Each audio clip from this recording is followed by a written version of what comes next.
Attention, duped masses! You're listening to Media Monarchy with James Evan Pilato. Manson family parole, fake swords, and sonic attacks. Plus this day in history with the Umbrella assassination and our song of the day by Primus on Your Morning Monarchy for September 7th, 2017. I'm James Evan Pilato from MediaMonarchy.com. Welcome to wherever you are in the world for news brought to you by you. Coming to you live, as always, from the Peak Portland studios up here in the Pacific Northwest. Streaming live, MediaMonarchy.com/listen. Hope you will share that link with a friend. We are independent news, music, more. Our 12th anniversary is coming up Monday. Holy moly. We talk about that and a whole lot of other things on that latest episode of New World next week. We got that coming up at the end of this episode, and it is Thursday. Thursday means dark days.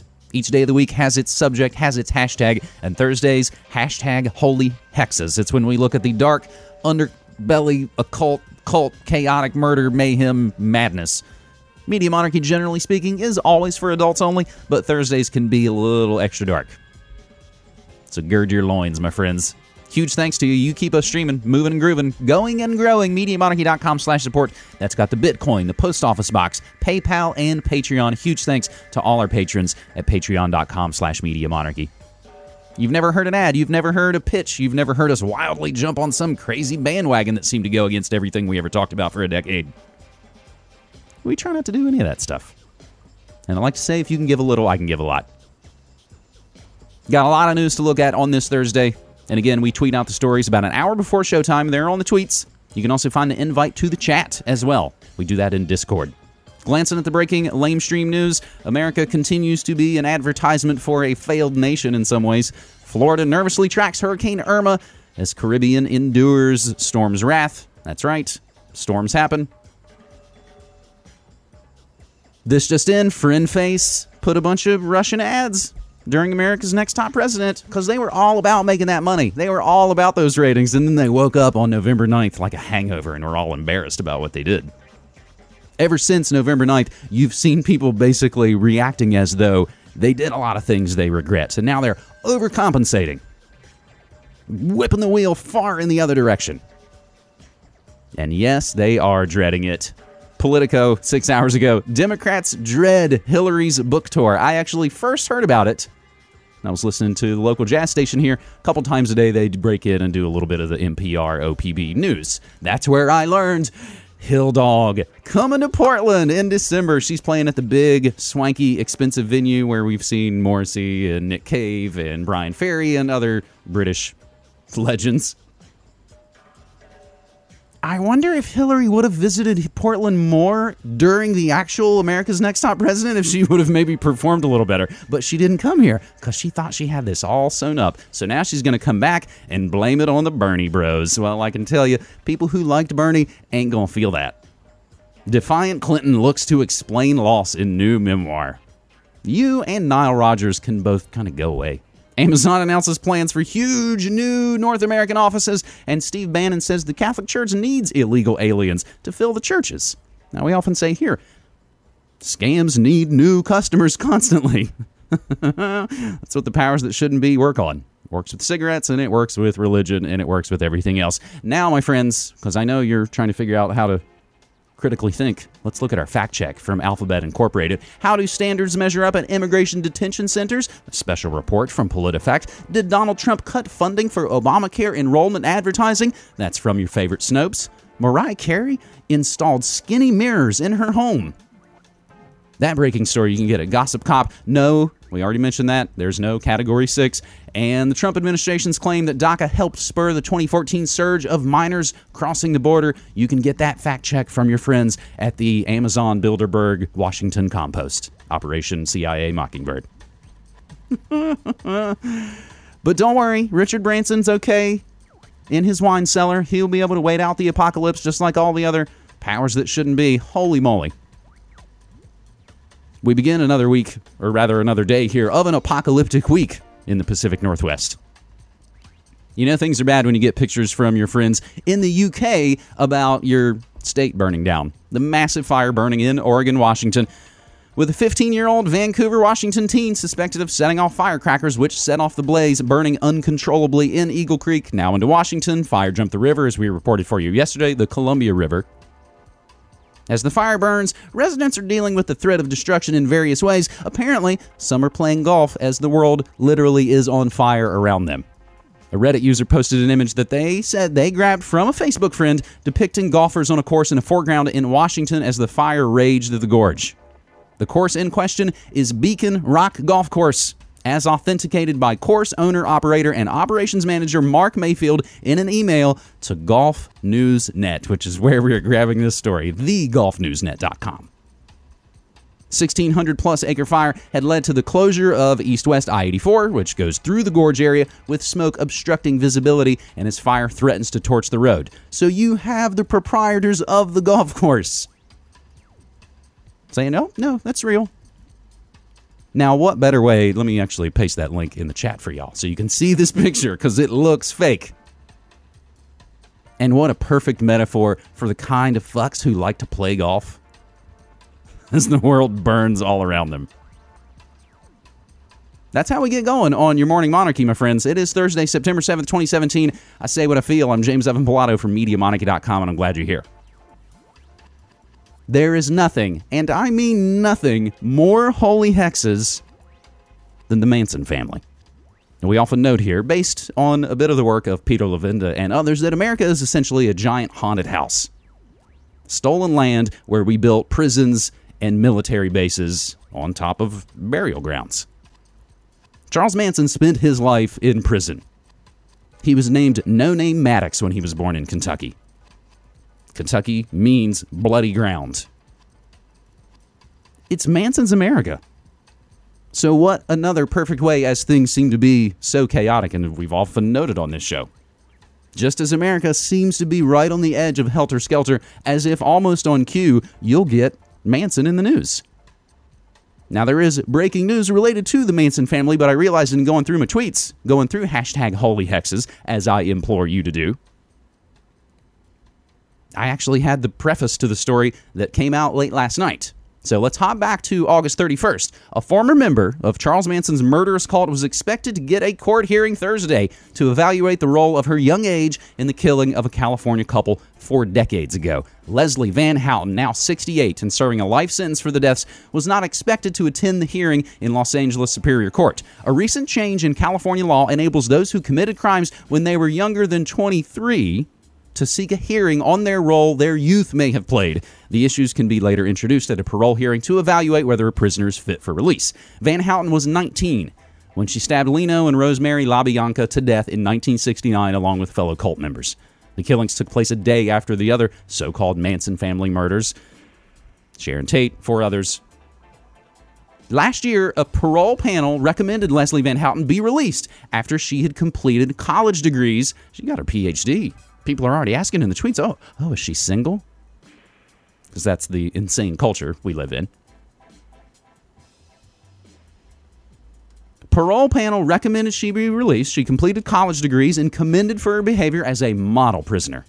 However, Governor Jerry Brown, whose aura smiles and never frowns, denied her parole, saying she failed to explain how she transformed from an upstanding teen to a killer and then back to an upstanding person. Van Houten's lawyer, Rich Pfeiffer, said he expects former cult members Catherine Scher and a psychology expert to testify about how Van Houten wound up joining the cult.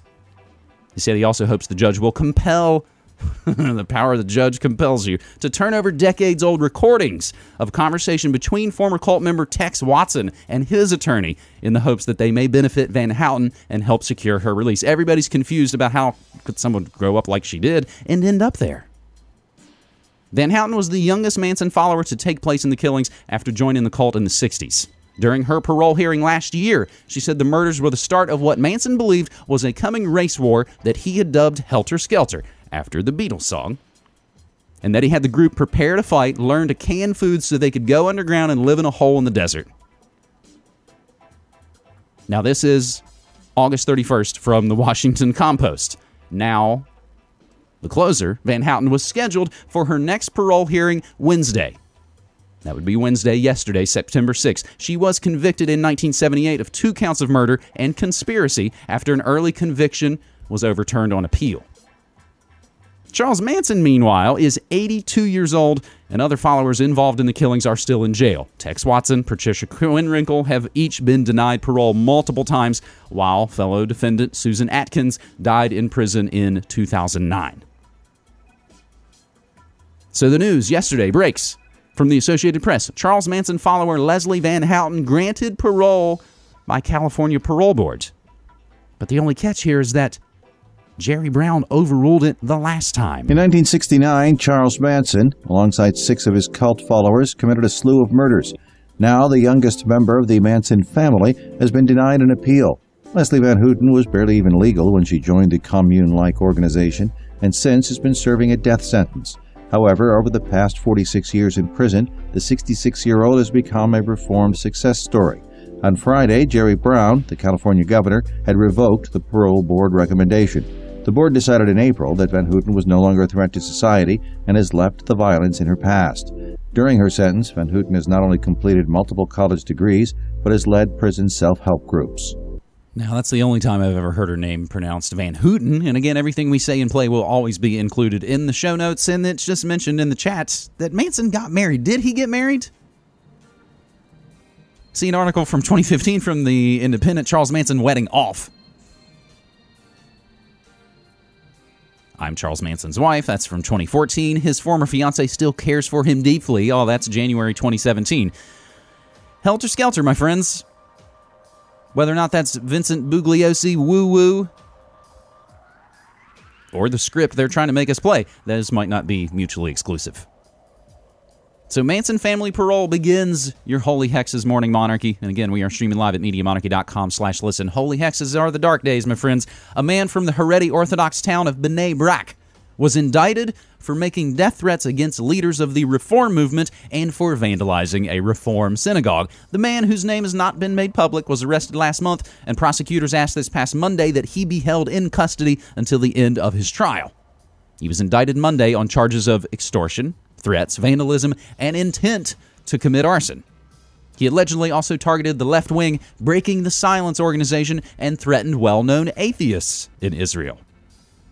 In November 2016, hate graffiti was painted on the walls of the Keilat Ra'anan Reform Synagogue in Ra'anana, and death threats left in envelopes held down by a knife addressed to prominent Reform leaders were left at its doorstep. The phrase, "The divine presence will never leave the Western Wall," was spray-painted on the buildings, as well as biblical references, Obadiah 18 and 21, and Psalms 139, 21 and 22. The Obadiah citation deals with the destruction of Israel's enemies at the hands of a vengeful God. The Psalms citation states of enemies of God, quote, "I hate them with utmost hatred. They have become my enemies." Ultra-Orthodox man charged with hate campaign against Reform Jews. Now, while this wouldn't exactly file under our false flag attacks like the black girl in Florida running the KKK Twitter account, the feds running all the FBI or running all the KKK groups, Jewish kids spray painting swastikas. Hey, we are getting some Manson photos here in the chat of him and his lady. She looks a little like Shelley Duvall. Now, we had some funny stories out of Australia yesterday about the kid who wrote his name and phone number on his bag of drugs. Note to self, don't write your name and phone number on your bag of drugs. But in essentially the same area, Sunshine Coast. We grabbed this from Sunshine Coast Daily. An Australian white power group has hosted a secret resistance camp on the Sunshine Coast. It must not be too much of a secret if there's a giant news report about it. Members of the Antipodean resistance describe themselves as, quote, "the Hitlers you've been waiting for," and appear to have chapters across Australia, including a presence on the Sunshine Coast. The group is responsible for posting anti-Semitic, anti-Asian, anti-gay propaganda in cities across the country and is taking an active stance against the upcoming same-sex marriage vote coming up in Australia. Which, if I saw a headline, I think it's already a fait accompli and a done deal, and that they're not going to change the gay ruling in Australia. Somebody correct me on that if I'm wrong. In July, the Queensland chapter of the Antipodean Resistance took to Mount Beerburrum to host a radicalization camp. The group shared a photograph of its camp on Twitter, of course, as you would, showing 4 members with their hands raised in a Nazi salute with their identities concealed under skull stickers. Stickers being the little fake digital stickers that you use in all your little photo apps and things. It looks hilarious. It's quite possibly great album art contender for today. The Queensland lads went on a camping trip on Mount Byrne, rounding off a very eventful and successful month, their Twitter account states. According to the group's July 2017 action report, man, they are busy. Antipodean resistance members hiked up Mount Byrne, had a bite to eat before some training, and then camped that night in the forest.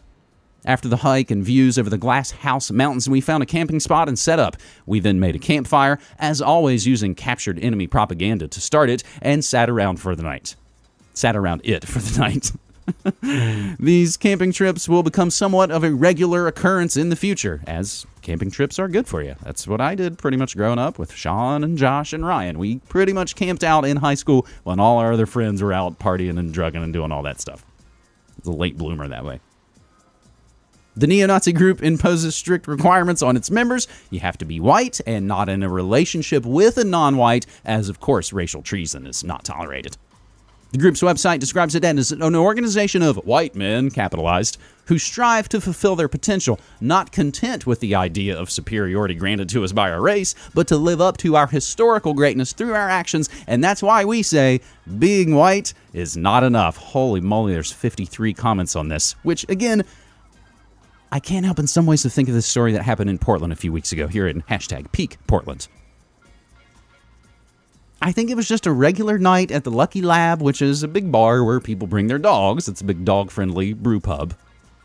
But they also have some rooms and things where you can have extra meetings. And I'm not even sure if there was an actual meeting going on of well-meaning lefties, or if it was just a regular-ass night at the bar when all these Nazis came in in funny outfits and made loud noises and, knocked over people's foods and basically acted like bullies in the cafeteria. Now, of course, the story went like wild fever here in Portland because everybody's looking for something to freak out about, be mad about. It just seems like a prank. It seems like completely trolly pranks. I would love to think that the 4 dudes in this picture are laughing their asses off. We got news coverage. Oh my God, dude, it's so easy to get news coverage. All you got to do is make up some phony hate junk, and they will be all over it. All the news days falling all over each other to come cover your story. The neo-Nazi camp with skull stickers. You're listening to The Morning Monarchy, and as long as we're hanging out down in Australia, we do get an update from our buddy Michael. Australia's same-sex marriage vote may proceed, court rules out, so they say it can go ahead. A sign-up page for the Coalition for Marriage, a group opposing any changes to the Marriage Act. So they're still working on it. And we'll get you the updates. If you follow the feed and #HolyHexes. You are listening to The Morning Monarchy, and Thursdays are weird. A survivor of an infamous Melbourne cult, you know which one we're talking about. That's right, the family is taking the group to court in hopes she can compensate alleged victims and remove the dying leader's legal guardians. Leanne Crease, who spent 16 years following cult leader Anne Hamilton-Byrne under the name Anna, will take the action to the Victorian Civil and Administrative Tribunal. I believe she did that 2 days ago. She will fight to have Hamilton-Byrne's legal and financial guardians removed, who have power of attorney over the now 96-year-old's affairs because she suffers from dementia. Oh, now she suffers from dementia. In total, the group's assets are said to be worth to about $10 million, with properties in the Dandenong Ranges near Melbourne and the United States. Ms. Crease, who has previously shined a light on the abuse and the use of drugs inside the cult, told The Age, "I want to dethrone her and take away her money. I want to show Miss Hamilton-Byrne and every complicit person who did her dirty work that they can't get away with it." Hamilton-Byrne, one of very few female cult leaders, was under the influence of LSD when she began collecting children in Lake Eldon in central Victoria in the 1970s and 1980s in preparation for what she believed was an apocalyptic war.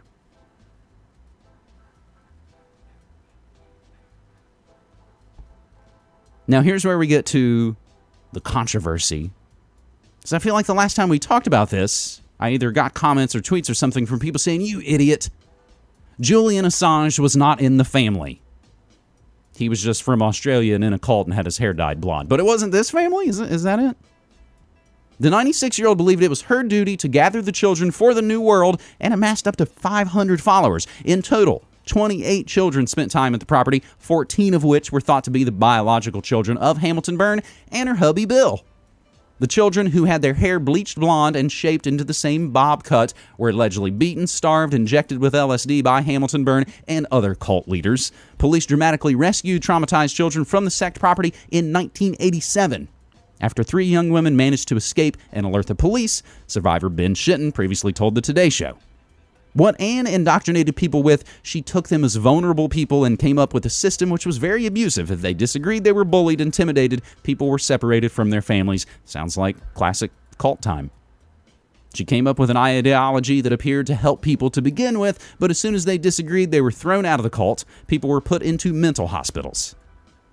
So far, no charges have been brought by police regarding the abuse allegations. Miss Crease has also opened up about the time she was given LSD. "I was given LSD when I was 14, Miss Crease told A Current Affair." And again, these are the outlets covering this kind of story, because it's, of course, tabloid garbage, right?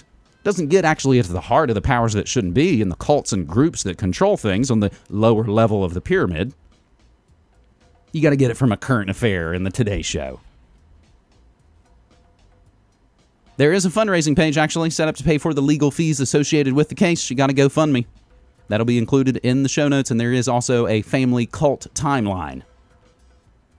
And with regards to Julian Assange in the family, we can glance at the chat and see, yes, he fucking was. That's all the proof I need. You're listening to The Morning Monarchy, my friends, and we continue. Holy moly. I suppose in some ways the music's fitting. Another Catholic clergy member on Guam has been accused of child sexual abuse, according to a lawsuit filed in federal court 2 days ago on Tuesday. Father Louis William Rink, who luckily for him is now deceased, was sued by a former altar boy identified in documents only as RRC to protect his privacy. The lawsuit accuses Rink of abusing the boy, who was 10 years old, in the Dideo in the 1980s. Rink is the 16th Guam clergy member accused in the court of child sexual abuse. Rink allegedly molested the boy in the Santa Barbara Catholic Church sacristy and told him that one of the 10 commandments is, "Thou shalt honor your mother and your father," which also includes the priest, he said. Rink then told RRC, "No one needs to know." Luckily, someone walked into the sacristy, and RRC was able to get away before the sexual abuse escalated.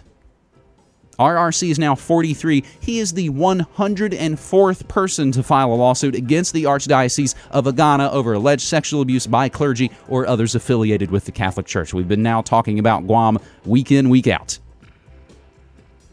The lawsuit names the Archdiocese, the Congregation of Holy Cross to which Rink belonged, and up to 50 others as defendants. RRC is represented by attorney David Lujan and demands $5 million minimum. After the incident, RRC told Monsignor Zolio Camacho, who we have talked about on this show, because of course we laughed at his name Camacho.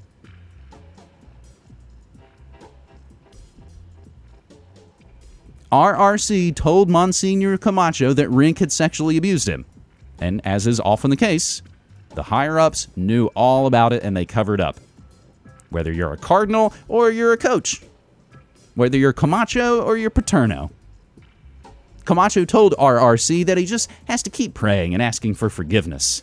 Camacho is also accused of sexually abusing a minor in a separate case filed in federal court in June. Rink first came to Guam in 1985 to serve as a chaplain at Father Duenas Memorial School for a year after spending several years in the Congregation of Holy Cross missions to Uganda and Liberia. God bless them. He returned to Guam in '87 to work for the Archdiocese of Agana and was assigned to many other places after that. He died in 2013 when he was about 89. So even unfortunately, in some ways, this won't be the justice that you want against the individual perpetrators. So we've obviously moved into our cult news on your Morning Monarchy, Holy Hexes edition, as we hop down to North Carolina. With an exclusive from the Charlotte Observer, an international investigation has picked up speed into whether a controversial Rutherford County church operated a human trafficking pipeline with its South American congregations. U.S. Attorney Jill Rose says Word of Faith Fellowship in Spindale has been the target of government probes in the past over whether it has mistreated children in its care or subjected its members to beatings and other abuse to expel sins, including homosexual demons. But Rose says an ongoing investigation into how the church treated immigrants from its 2 Brazilian missions has gained traction in both countries. We and our Brazilian counterparts are making great progress in this case, she told the Observer. Rose declined to elaborate, saying she can't discuss anything in an ongoing investigation. The basis of the investigation was detailed in a July report by the Associated Press, which we reported for you. It's alleged that church pastor Jane Whaley, W-H-A-L-E-Y, and other Word of Faith leaders operated a human pipeline that brought hundreds of other young Brazilians to North Carolina over the past 20 years. Most of them were members of the Word of Faith congregations in Brazil. Now, I'm wondering if I'm confusing my Word of Faith reports from July, if that was just about the beating trials that have been going on. Those who came were forced to work long hours for the business owned and operated by church members for little to no pay. Many of the Brazilian women served as babysitters or helped in the church's school. Brazilians told AP they were often physically or verbally assaulted. The reporters also reviewed police reports about formal complaints lodged in Brazil about the church's harsh conditions. In some cases, some of the Brazilians were forced into arranged marriages so they could stay permanently. They kept us as slaves. How do you do that to people? Claim you love them and then beat them in the name of God. In July, 10 former church members said they had been contacted by federal authorities investigating reports of abuse, forced labor, and visa fraud. No charges have been filed. A spokesman for the Charlotte law firm of Tin, Fulton, Walker, and Owen, which is representing Whaley in connection with the Fed probe, said its own investigation indicates that the church's Brazilian missions have been mischaracterized in media reports. You're just mischaracterizing the cult-like beatings. In a July statement released after the AP's report, Word of Faith leaders said they were appalled by allegations that Brazilian congregants had been enslaved. It's not the actions, it's the allegations. It is ludicrous that people now claim they were in an abusive environment at our church, but admit that they traveled from Brazil to the United States many different times, returning repeatedly to their place of alleged enslavement. Rose has a history with the church. Earlier in her career, she was an assistant district attorney in a judicial district that included Word of Faith's home county of Rutherford. See, that's how you continue the cover-up operations. You put your people into positions of power. We're not going to investigate that complaint. In 2014, as an assistant U.S. attorney, Rose interviewed several former church members who had accused Word of Faith of mistreating Brazilians. Whaley and her husband started Word of Faith in 1979, building a diverse, financially successful, but widely debated congregation in the North Carolina foothills. The church operates within a 35-acre compound, because, of course, when you want to demonize something, you call it a compound. I'm sure there's lots of farmers who have 35-acre compounds as well. Oh, I bet they don't have their own security force, although farmers should. Critics say Whaley's absolute control extends to where people live and when married couples can have sex. The church's distinctive practices, including a form of prayer known as blasting, in which a church member is subjected to prolonged shouting and shaking to expel sinful impulses. The power of Christ compels you. Those kind of things will lead to you being called a cult. In June, the assault and kidnapping trial of a church leader who was among a group of congregants accused of assaulting Matthew Finner to expel his homosexual demons ended in a mistrial due to the misconduct of a juror. We did report that for you.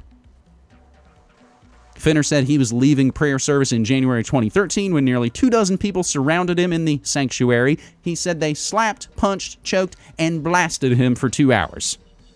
Church leader's attorney said the allegations were untrue and that Finner wanted to punish the church for condemning his homosexuality. So we already know that Word of Faith beats people, lies to people, at least allegedly. Sorry for the mistrial. Now they might also be running a human trafficking operation. You're listening to The Morning Monarchy. Good googly moogly. Hope you're doing okay. It is a scary one. Thursdays are pretty gross. We are streaming live, MediaMonarchy.com/listen. And we've talked about this before, I guess, in a lot of ways. It comes from my own, and actually referenced this a little bit on the brand new New World Next Week episode. I was born in the late 70s. I grew up in a very satanic panic Cold War 80s. Where Dungeons and Dragons and Garbage Pail Kids and all those things were going to get you. Crystal balls on the cover of Rolling Stone with Michael J. Fox. Time Life serial killer books advertised in between shows. It's the swamp I grew up in. So in a lot of ways, I find the swamp kind of interesting. I know DC stole our word for the swamp. We are streaming live, MediaMonarchy.com/listen. We're talking about cults, and there's an interesting one from ladbible.com. They spoke to a man who escaped a cult to find out how they work. A lot of different things can be referred to as a cult. Don't drink the Kool-Aid, chanting, Manson family. These things are all stereotypes in a lot of ways. Cult quote expert Ian Howarth reckons there could be as many as 1,000 cults in the UK, and types of people they target probably aren't that different from you and I. I might argue that they are a little different from you and I. One man's cruise, another man's cult.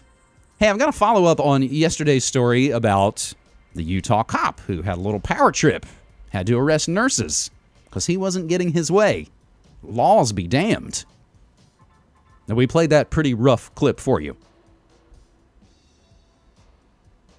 Schadenfreude it may be, maybe not unmitigated good news, but we'll take it. A Utah police detective accused of assaulting and unlawfully arresting a nurse after she refused to let him take a blood sample from an unconscious patient without a warrant was fired on Tuesday from his second job as a part-time ambulance driver. Jerry Payne, what a name, was terminated from his job at Gold Cross Ambulance Service over comments he made while taking nurse Alex Wubbles into custody on July 26, which were captured on his body camera, Gold Cross President Mike Moffat told Reuters. The comments suggested that Payne would bring transients to University of Utah Hospital where Wubbles worked while transporting good patients to another facility. We didn't even get into that yesterday. Those remarks are just not reflective of our company's philosophy and the service we provide, and because of that behavior, we felt we had to separate ways. His comments reflected poorly on the company and violated several company policies. Reuters was not able to contact representatives for Payne, who has been placed on administrative leave by the Salt Lake City Police Department over the incident, which made headlines when Wubbles' lawyers released the body camera footage. The footage shows Payne roughly handcuffing Wubbles and shoving her into an unmarked squad car after she refused to let him draw blood from an unconscious man who had been badly injured when he crashed at the end of a police chase.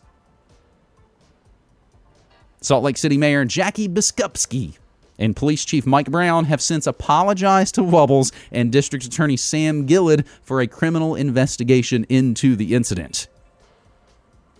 So he was already, I guess administrative leave. That's always the pansy way they do it with their cops and policy enforcement officers. But he's already gotten fired from his extra job, and this shows in a lot of ways the very, very, very dangerous power of online media. If the digital pitchforks come after you, you are done. However, in this case, they seem to have been well dispatched. It's not always the case, though. More follow-ups for you here on your Holy Hexes Morning Monarchy. Submarine owner Peter Madsen has denied improper treatment of the body of Kim Wall after Copenhagen police broadened its charges against him. The police prosecution announced via a press statement on Friday morning that the charges against Madsen had been extended after the inventor was re-questioned 2 Thursdays ago. He denies both mutilating a corpse and killing Wall, according to the police statement. No further information was given in respect to the closed nature of the case and the ongoing investigation. So what are we talking about here? 46-year-old Peter Madsen, madman, inventor. He's been held in custody since my 40th birthday on August 11th. He was initially detained for 24 days on preliminary manslaughter charges in Copenhagen City Court. The submarine owner claimed immediately after his rescue he had brought Wall back to land at around 10:30 p.m. on the night of her disappearance. He changed his story the following day, telling Copenhagen City Court on August 12th that he had buried her at sea after she died on board due to an accident. The new explanation was kept behind closed doors by the court for a little while.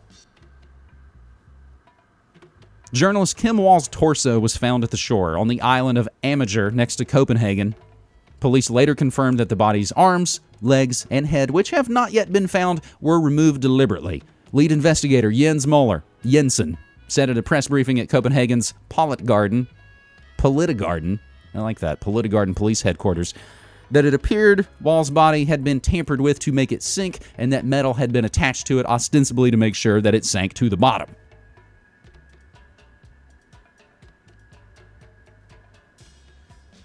Whew. And the chat says, poor girl, Peter Madsen should be sentenced to her father. Yeah, dude owns a submarine. These are the strange kind of characters in a way that get to sort of float around, if you will. I mentioned this yesterday. We'll at least cover it, put it onto the record instead of just mentioning it as a headline.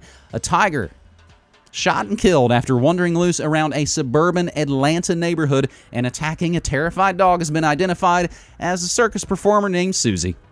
6-year-old Bengal tiger managed to escape from a transport truck carrying 14 of the big cats from Florida to Tennessee. Circus presenter and big cat trainer Alexander Lacey owned Susie. Feld Entertainment Incorporated spokesman Stephen Payne told the Atlanta Journal-Constitution. Lacey was contracted to work with Ringling Brothers and Barnum and Bailey Circus. The Department of Natural Resources said Feld Entertainment, which was transporting the animal, reported the tiger missing from a shipment. The truck had stopped in Georgia during the overnight hours, and during that stop, the female Bengal tiger managed to escape unnoticed. The company discovered that she was missing when the truck arrived at the destination.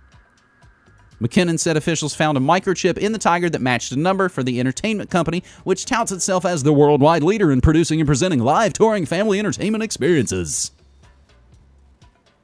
Feld Entertainment ran Ringling Brother and Barnum and Bailey Circus for 146 years before its last show in May. The 14 tigers on board the truck were all owned by Lacey and were the last to be shipped from a property in Tampa that housed the animals after the circus closed. The tigers, originally from Great Britain, were headed to a Tennessee airport where they would fly to Germany. The company's not releasing where in Tennessee the tigers were being transported. Payne said the surviving 13 are healthy and in good care. Authorities have not filed charges against the company or Lacey. Susie first sent residents into a frenzy at about 6 a.m. Authorities received at least 2 911 calls from people who spotted her near the ramp from I-75 north to Jodeka Road and a home near the area.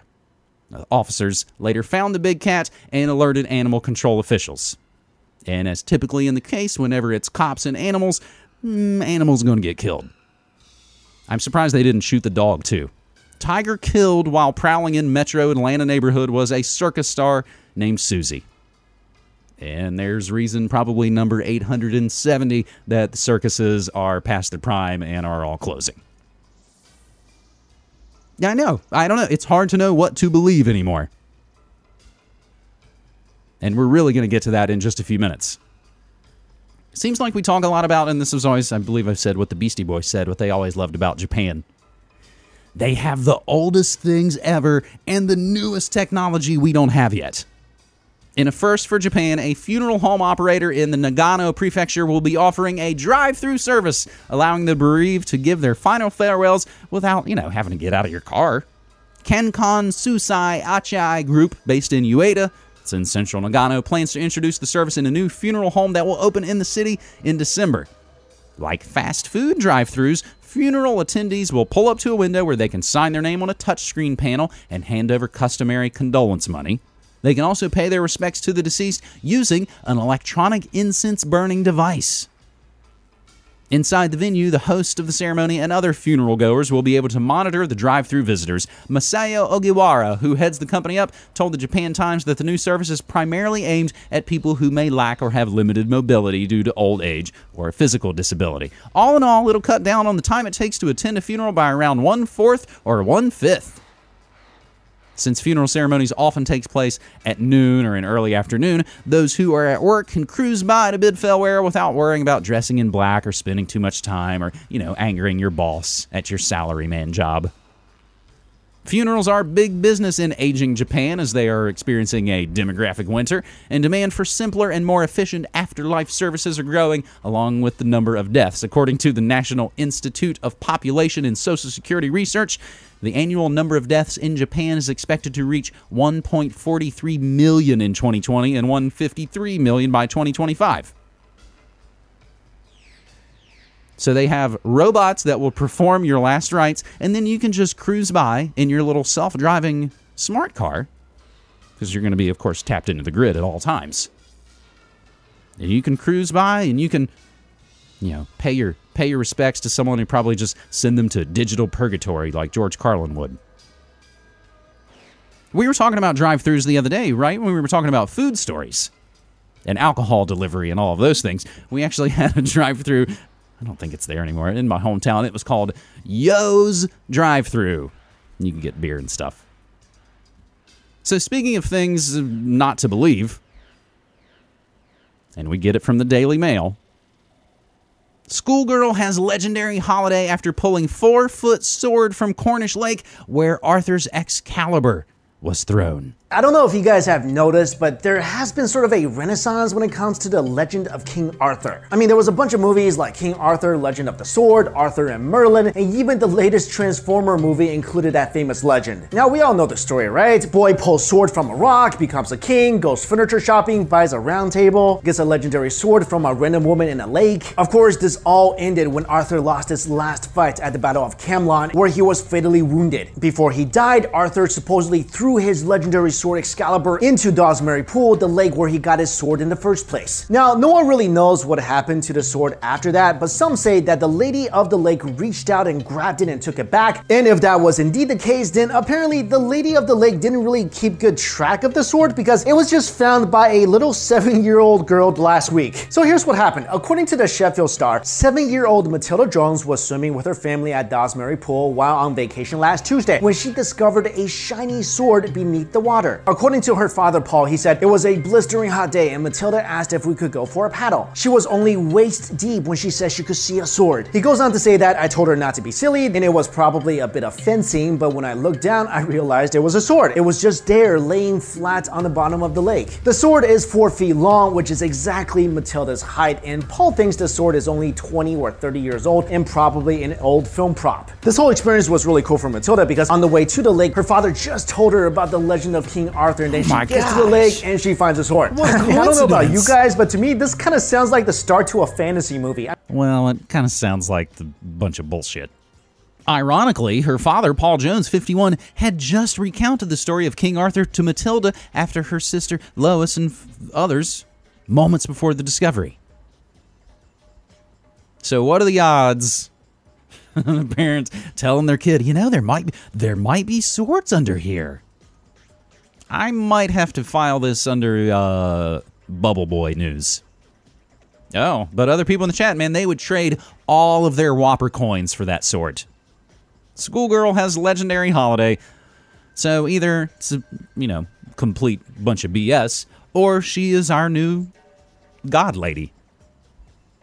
Yeah, easy come, easy go.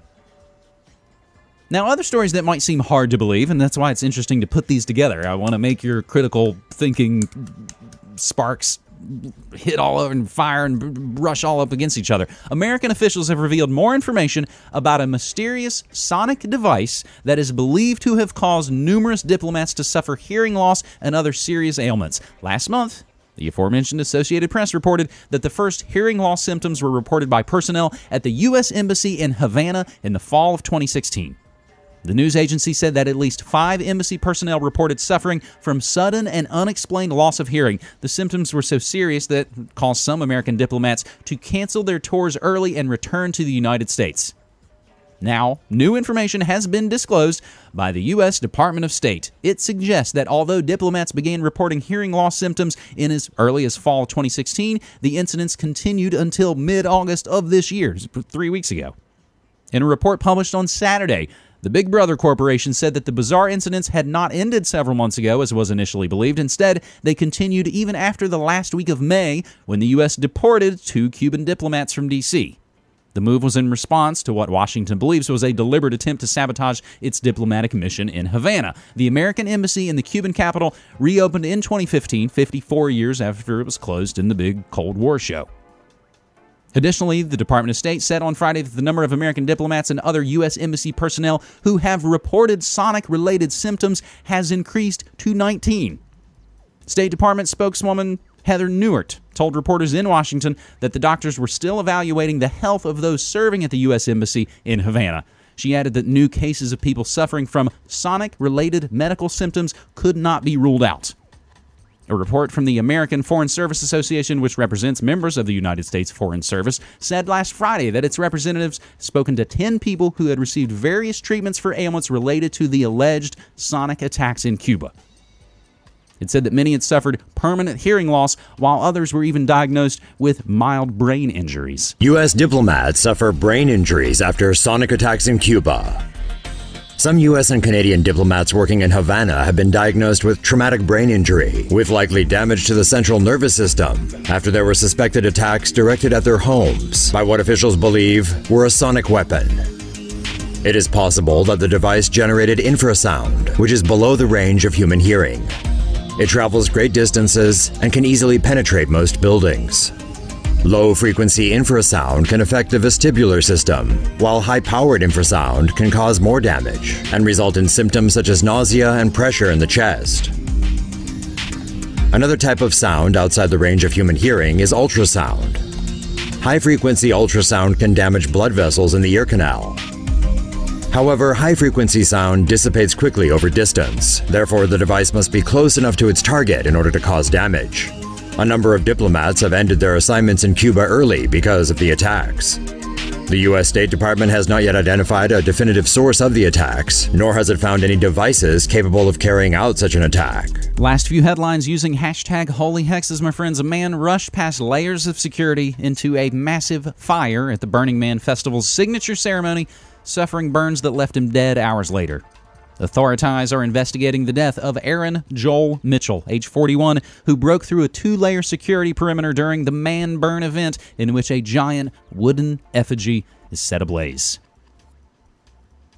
Finally, it's the best way to transition into Friday's entertainment industrial complex news. When William Friedkin shot The Exorcist in '73, he claimed to never have seen an exorcism, though even at the time, he believed in the power of this rite. There's that power compelling us again. Decades later, the U.S. director came full circle when he was able to film one close up, involving violent thrashing, foaming at the mouth, and screaming, thanks to Father Gabriel Amorth, who performed exorcism for the Vatican's Rome diocese. The result is the documentary The Devil and Father Amorth, which has already screened at the Venice Film Festival. Oscar-winning director William Friedkin is partnering with LD Entertainment on a feature-length documentary, The Devil and Father Amorth, which will explore how a few moments in Friedrich's classic The Exorcist compares to actual exorcisms.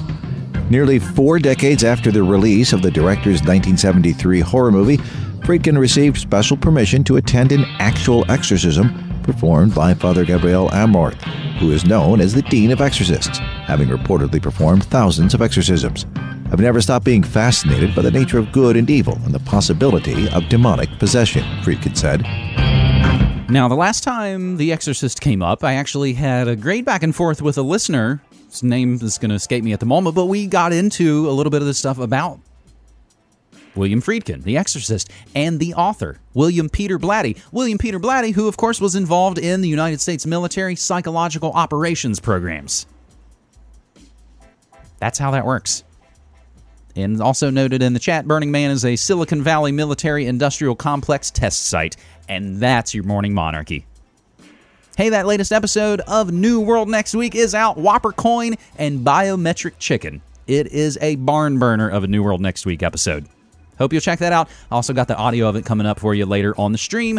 And that and all the other stories you can find in the show notes, my friends, using hashtag holy hexes. And again, I always implore you, go check out the hashtag for all the other stories that we didn't talk about here. I think you'll get a pretty well-rounded, delicious, nutritious meal of news. So, do you like Primus? I've got brand spanking new Primus music coming up in just a few minutes, but first, my fiends, let's look at this day in history. September 7th, 1571. Thomas Howard, the 4th Duke of Norfolk, is arrested for his role in the Ridolfi plot to assassinate Queen Elizabeth I and replace her with Mary, Queen of Scots. September 7th, 1857, all you Mormos. They call it the Mountain Meadows Massacre. Mormon settlers slaughter most members of a peaceful immigrant wagon train. 1876, in Northfield, Minnesota, Jesse James and the James Younger Gang attempt to rob the town's bank, but are driven off by armed citizens. September 7th, 1907, Cunard Line's RMS Lusitania set sail on her maiden voyage from Liverpool to New York City. September 7th, 1911, French poet Guillaume Apollinaire is arrested and put in jail on suspicion of stealing the Mona Lisa from the Louvre. July 7th, it's not July 7th, it's September 7th, 1921. In Atlantic City, New Jersey, the first Miss America pageant, a huge two-day event, was held on this day in 1921. 1923, the International Criminal Police Organization, Interpol, was formed. Us in the States know it as that group that's going to get you for bootlegging VHS tapes. And does it say September 7th on that FBI warning? I think it does. I always remember it kind of being close to my birth. Is it September 7th? Yeah, we'll look at that later. September 7th, 1940, the German Luftwaffe begins the Blitz, bombing London and other British cities for over 50 consecutive nights. September 7th, 1945, Japanese forces on Wake Island, which they had held since December of 41, surrender to U.S. Marines. September 7th, 1953, Nikita Khrushchev is elected first Secretary of the Communist Party in the Soviet Union. And then we get nice and hardcore into the Cold War. September 7th, 1978. While walking across Waterloo Bridge in London, Bulgarian dissident Georgy Markov is assassinated by Bulgarian secret police agent Francesco Ghiona by means of a ricin pellet fired from a specially designed umbrella. Georgy Markov was a beloved, influential novelist and playwright in his native country of Bulgaria, but he defected to the United Kingdom in 1969, when communist authorities started to censor him and ban his plays. In September 1978, Markov walked across the Waterloo Bridge over the River Thames. After he got to this bus stop, he felt a sharp pain in his right thigh, and later said he remembered seeing a man next to him fumbling with an umbrella. What Markov did not know is that he had just been victimized in a James Bond-like Cold War plot. The umbrella was actually a poisonous gadget that shot out this tiny platinum ball, a ball containing the deadly poison ricin. In this documentary, The Umbrella Assassin, which aired on PBS, the emergency room doctor who treated him tells what happened when Markov came in. When I first saw him, he was fully conscious. He was feverish, but he was also pointing to an area on his right thigh, which he said was swollen and painful, and indicating that this was the area in which he'd been shot, stabbed, or something had happened to him. 4 days later, Markov was dead. His widow, Annabelle, also appeared in the documentary. He told me that he'd been jabbed with an umbrella tip. It was almost as if he didn't want to believe it himself, and I don't think he wanted to frighten me with it, but he showed me the mark that the umbrella had made. This document allegedly shows the former Bulgarian leader paid $50,000 to have Markov killed. Other Bulgarian communist officials and Soviet KGB officials were implicated, but no individual has ever been charged with the murder. In the documentary, Markov talked about government plots against him and defecting from Bulgaria. I don't want to say that I'm, let's say, braver or more honest than other people. Perhaps if I were more honest, I should have been there, because if you're honest, you should stay there and fight the battle there, not being here. Markov was 49 when he died, a victim of ricin and the Cold War. Sometimes it's ricin pellets, sometimes it's botulinum toxin and a shellfish toxin and an ice dart shot at you by the CIA. Continuing to look at this day in history, September 7th, that same day, another prominent death in 1978. Keith Moon, drummer for The Who, died in London on this day after overdosing on heminephrin at the age of 31. He was taking the prescription drug to help him with alcohol. He would get replaced by Kenny Jones from The Faces. September 7th, 1979, the Chrysler Corporation asks their good buddy, United States government, for $1.5 billion, to avoid bankruptcy. Sure thing, buddies. September 7th, 1986, Michael Nesmith joined the other original Monkees on stage for the first time since the band disbanded. Their appearance was at the Greek Theater in L.A. on this day in '86. That same day, Bishop Desmond Tutu was becoming the first black man to lead the Anglican Church in South Africa. September 7th, 1987, A Momentary Lapse of Reason was released by Pink Floyd. It was the first release after Roger Waters' departure, whose birthday was yesterday, who, much like Desmond Tutu, is a very vocal critic of the apartheid state of Israel.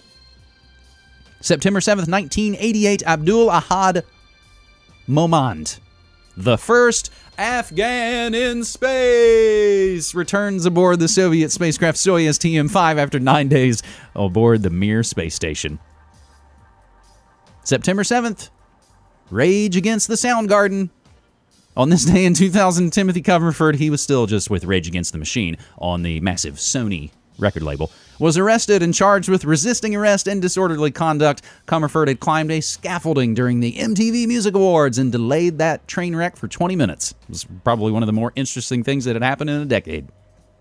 September 7th, 2008, the United States government takes control of the two largest mortgage financing companies in the U.S., Fannie Mae and Freddie Mac. Thanks, buddies! And finally, September 7th, 2012, Canada officially cuts diplomatic ties with Iran by closing its embassy in Tehran and ordering the expulsion of Iranian diplomats from Ottawa over nuclear plans and purported human rights abuses. Published to my own website a decade ago today, Osama bin Laden plans a new video to be released in the coming days ahead of the 6th anniversary of the 9/11 attacks and what would be the first new images of the terror mastermind in nearly 3 years. So says Zionist-connected intel shills Rita Katz at the Site Institute. Celebrating birthdays today, September 7th, J.P. Morgan Jr., Edith Sitwell, Elia Kazan, director of Streetcar, On the Waterfront, East of Eden, and he also named names. It's one of the sadder things you'll see, but when Elia Kazan got a Lifetime Achievement Oscar, the entire crowd sat there with their arms crossed. Because you named names, traitor. Daniel Inouye was born on this day in 1924. American captain and politician, Medal of Honor recipient. You might also remember Daniel Inouye from stopping Representative Brooks questioning people about Rex 84, Readiness Exercise 1984. That is continuity of government. Samuel Goldwyn Jr.'s birthday, Sonny Rollins' birthday, Buddy Holly, Dario Argento, Joe Klein from Primary Colors in the Council on Foreign Relations. It's Marge's birthday, Julie Kavanagh, Peggy Noonan, Chrissy Hind, Mark Isham, Ben Montench. I just saw Ben Montench actually at Pickathon. Corbin Burnson, Michael Feinstein, Diane Warren, Jermaine Stewart. We don't have to take our clothes off. And the late, great Eazy-E, born on this day, plus Tom Everett Scott, Shannon Elizabeth, Owen Pallett from Arcade Fire, and Evan Rachel Wood. All those folks celebrating birthdays today. And to wet your whistle for your daily DJ set at noon, what we call Pump Up the Volume, I got brand spanking new music right here from Primus. Their brand new record, The Desaturating 7, comes out September 29th, and it is a concept album about little goblins who steal color from the world. So we're going to listen to The Scheme from Primus as we wrap up your Morning Monarchy Holy Hexes style for Thursday, September 7th, 2017. I am James Evan Pilato from MediaMonarchy.com, thanking y'all so much for listening and taking part. And reminding you, as always, don't hate the media, become the media. Take care. You're listening to Media Monarchy with James Evan Pilato. Since 2005, Media Monarchy has covered the real news about politics, health, technology, and the occult, all remixed with music and media that matters. Go to MediaMonarchy.com/support and become a monthly subscriber so you can help keep independent, non-commercial, alternative media going and growing. Thanks.